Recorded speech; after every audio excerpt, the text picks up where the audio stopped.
लेखक खंड क। स्थान शिमला के एक पुराने होटल का एक छोटा सा कमरा। क्या लिखूं क्या ना लिखूं कुछ समझ में नहीं आता। किस विषय पर लिखूं? लगता है विषयों की भी कमी हो गई है।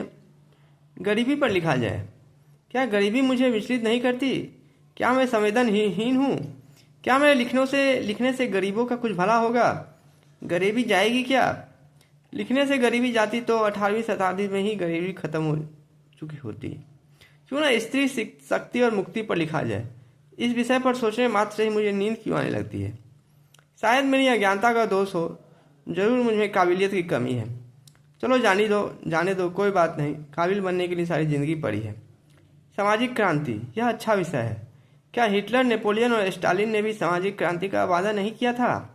दुनिया अब खौफजदा हो गई है सामाजिक क्रांतिकारियों से, और अधिक क्रांतिकारियों को बर्दाश्त करने की क्षमता नहीं बची है इस समाज में।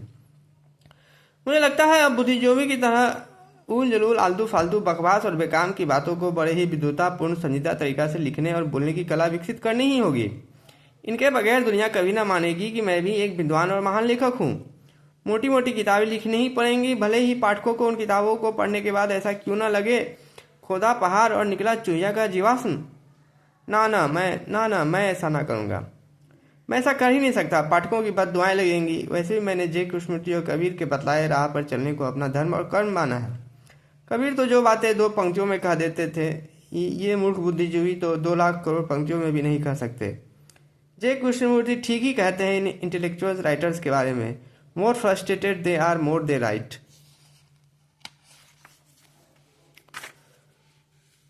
छोड़ो बड़े लोगों की बड़ी बड़ी बातें। मैं ठहरा छोटा सा आदमी, मैं तो छोटी छोटी कहानियां ही लिखूंगा। कैसी कहानियां? जीवन की सच्चाई दिखलाती शिक्षाप्रद कहानियां? ना, मुझे कोई शिक्षा विक्षा ना देनी है। जिन्हें जीवन की सच्चाई देखनी है वे रेलवे स्टेशन या हॉस्पिटल चले जाएं। खूब नजर आएंगी जीवन की सच्चाई। मुझे तो बस पाठकों का मनोरंजन करना है। थोड़ा सा हंस ले, थोड़ा सा मुस्कुरा दे, थोड़ी देर के लिए ही सही, जीवन की ऊब से छुटकारा पा ले। जैसी कहानियां ओ हेनरी और साकी लिखा करते थे। प्रेमचंद की कहानियां भी लाजवाब हुआ करती थी। उनके 6 पन्नों के उपन्यास में इतना कुछ हुआ करता था जितना कि दूसरे लेखकों के 600 पन्नों के उपन्यास में नहीं होता। मैं क्यों इन लेखकों की प्रशंसा कर रहा हूँ?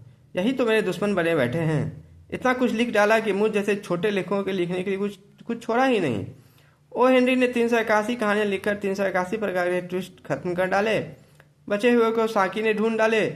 अल्फ्रेड हिचकॉक का जन्म ना हुआ होता तो हम जैसे कम दिमाग वाले लोगों को शायद ढूंढने से 1 आध नए ट्विस्ट मिल जाते। अब कहाँ से लाऊं नए ट्विस्ट? कैसे ढूंढूं उन्हें? कुछ समझ में नहीं आता। अरे लगता है कोई ताला खोल रहा है, कोई आने वाला है। पर्यटकों की बढ़ती भीड़ ने शिमला को भी महानगरों की तरह गंदा बना डाला है। जल्दी से कहीं छुप जाता हूँ, अलमीरा ठीक रहेगा। खंड ख। कमरे का दरवाजा खोलकर कुछ लोग प्रवेश करते हैं। एक आदमी, उसकी पत्नी, 7 साल का बेटा और एक होटल का कर्मचारी। देखिए सर, यही है वो कमरा जिसे आप देखने की जिद कर रहे थे। खूब सुना था इस कमरे के बारे में, आज इच्छा पूरी हुई। सर बस आप यह समझ लीजिए कि हमारे होटल का आधा कारोबार इसी कमरे के कारण होता है। आपके प्रिय लेखकों को चाहने वाले की संख्या दिन ब दिन बढ़ती ही जा रही है। दूर दूर से लोग आने लगे हैं इस कमरे को देखने के लिए। इन्होंने अपने जीवन काल में बस एक ही किताब लिखी, यही कुछ 30-35 कहानियाँ, पर क्या खूब लिखी। पढ़कर मज़ा आ जाता है, दिल खुश हो जाता है। बस एक किताब, जी हाँ सिर्फ एक किताब। अच्छी हो तो सिर्फ एक ही काफ़ी होती है। द कैचर इन द राई की तरह। लगता है जीनियस टाइप के थे। बिल्कुल थे। शायद ऑस्कर वाइल्ड ने ही कुछ ऐसा कहा था, world forgives and forgets everyone but genius. पापा, अलमीरा में कोई है?